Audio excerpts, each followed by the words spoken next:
Welcome to IYRTalks.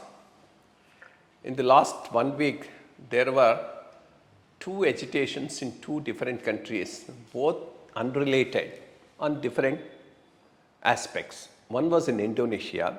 Suddenly, there was an eruption of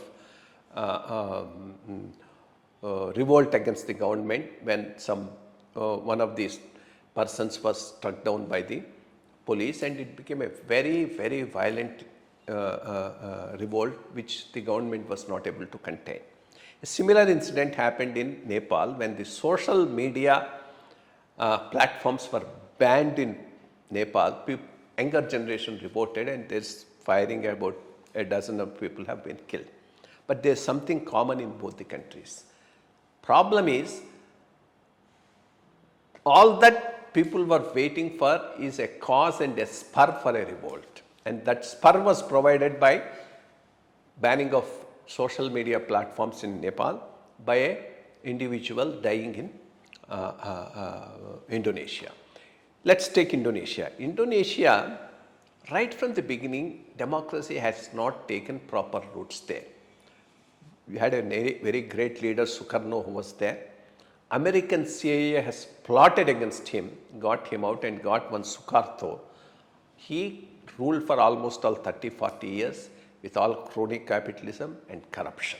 Even after he went away, even though there was some process of elections and democracy, but democracy never really took roots. It was only an authoritarian regimes that are running. And the present fellow is a son-in-law of that Suharto, who is ruling Indonesia. Again, one more thing is, Indonesia is a resource-rich country. It has a lot of oil.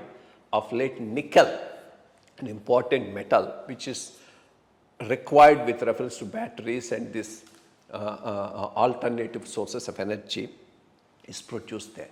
So with that much of a resources, naturally the country should have become prosperous, but unfortunately no. It is only some crony capitalists who are becoming big, and people are having a very miserable life. So in that type of a situation, people were only looking for an excuse to show their anger against the government, and it happened there recently. Similar things are also happening in Nepal. Nepal also has a system which is very corrupt, crony capitalism, and they have cut off a strong bond they had within India, and which was in fact sustaining that country. Now saying that we will play China against India, and while trying to play China against India, in between they are falling down.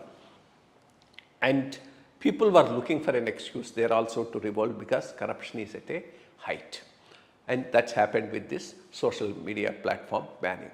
So basically, if you don't have a responsive government, a proper democracy running where there can be a change of governments depending upon the popular perception, violent reactions are going to take the place of